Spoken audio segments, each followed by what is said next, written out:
Halo semuanya, selamat datang di channel One N02 bersama saya, One. Akan banyak sekali video yang membuatmu penasaran. Oleh karena itu, subscribe channel ini agar tidak ketinggalan. So, di video kali ini, saya akan kembali membacakan sebuah cerita horor. Cerita horor kali ini berjudul tentang pesanan makanan dari apartemen kosong. Sebelum ke videonya, pastikan lampumu sudah dimatikan, karena mereka suka kegelapan.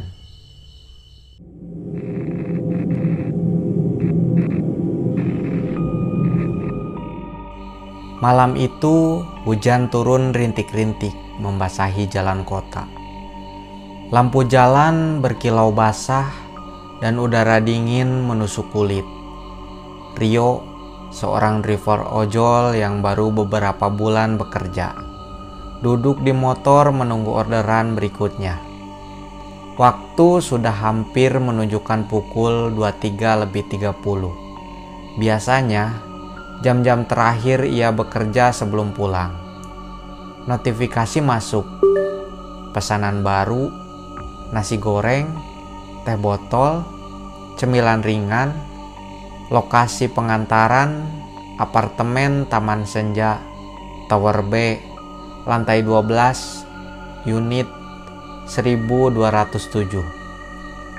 Sekilas pesanan itu biasa saja, tapi ada yang aneh. Di aplikasi, nama pesanan hanya tertulis N_A. Nomor telepon tidak aktif dan pesanan chat kosong. Rio sempat ragu, kalau ini prank rugi aku, tapi kalau dibatalkan rating bisa jelek, gumamnya. Akhirnya ia terima juga orderan itu. Ia ambil makanan di warung yang dituju, lalu meluncur ke apartemen. Apartemen Taman Sanjaya berdiri tinggi, tapi sudah lama terdengar kabar tidak terawat. Beberapa tower kosong, sebagian lagi masih ada penghuni. Kebanyakan pekerja kantoran. Saat Rio tiba, suasana lobi terlihat sepi. Resepsionis tidak ada, hanya satpam yang tampak setengah mengantuk. Tower B, Pak. Jam segini jarang ada orang naik, kata satpam itu sambil melirik Rio. Rio hanya tersenyum kaku. Iya, Pak. Ada pesanan makanan. Satpam itu mendesah pelan. Hati-hati, Nak. Lantai 12 jarang dipakai. Kalau sudah selesai, langsung turun aja. Ucapan itu membuat bulu kuduk Rio berdiri. Tapi ia tak mau berpikir macam-macam. Ia naik ke lift. Lift tua itu berderit setiap kali berpindah lantai. Saat pintu terbuka di lantai 12, Rio langsung merasakan hawa berbeda. Lorong panjang itu sunyi, hanya diterangi lampu neon redup yang beberapa kali berkedip. Bau lembab seperti karpet basah menusuk hidung. Rio berjalan pelan, menghitung nomor unit 1207 ada di ujung lorong. Saat tiba di depan pintu, ia mengetuk. Tak ada jawaban. Rio mengetuk lagi, masih hening. Namun tiba-tiba, pintu yang terkunci itu bergerak sendiri. Terbuka sedikit, menimbulkan celah gelap di dalamnya. Rio menelan ludah. Halo, pesanan makanannya sudah sampai. Tak ada suara balasan. Ia menaruh makanan di depan pintu, lalu hendak berbalik. Tiba-tiba, suara lirih terdengar dari dalam. Suara perempuan sangat pelan. Masuk, letakkan di dalam. Rio terdiam.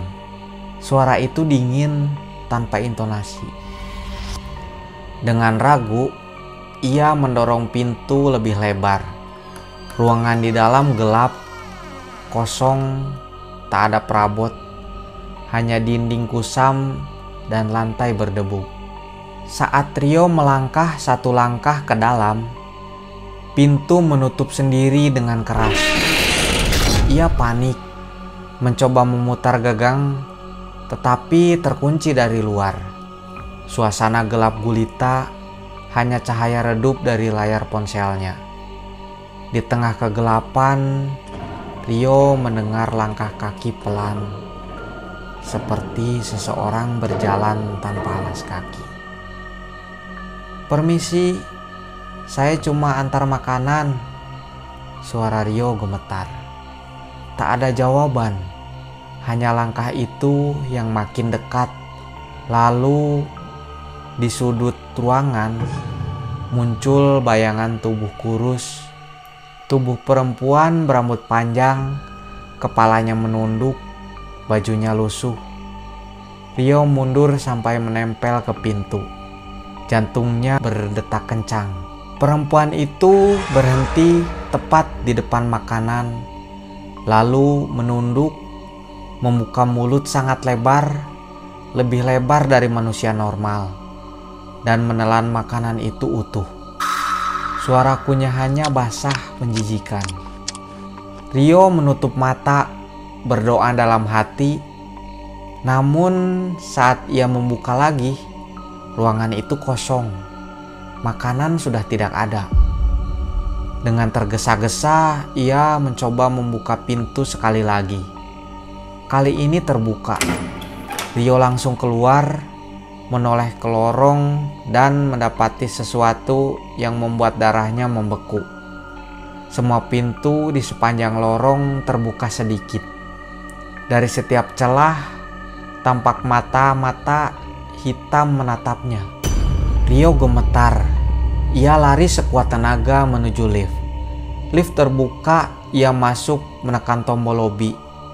Namun lift tidak turun.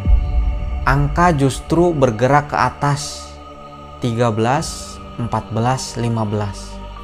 Padahal apartemen itu hanya 12 lantai. Rio hampir menangis. Pintu lift terbuka ke lantai asing, koridor hitam tanpa lampu, dinding membeku, dan di tengah kegelapan itu, ia mendengar bisikan, "Terima kasih sudah mengantar makanan kami." Seketika puluhan tangan pucat keluar dari kegelapan, meraih ke arah lift.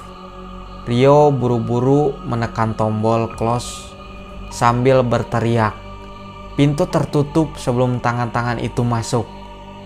Lift berguncang keras, lalu turun mendadak. Saat terbuka kembali, ia sudah di lobi. Rio berlari keluar tanpa menoleh. Satpam hanya meliriknya, lalu menggeleng pelan, seolah sudah biasa melihat kejadian seperti itu. Sejak malam itu, Rio tidak pernah lagi menerima pesanan ke apartemen Taman Sanjaya.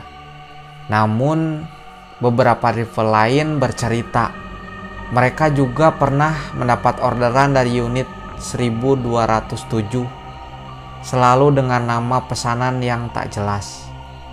Dan satu hal yang menyeramkan, setiap makanan yang mereka antar selalu hilang tanpa jejak.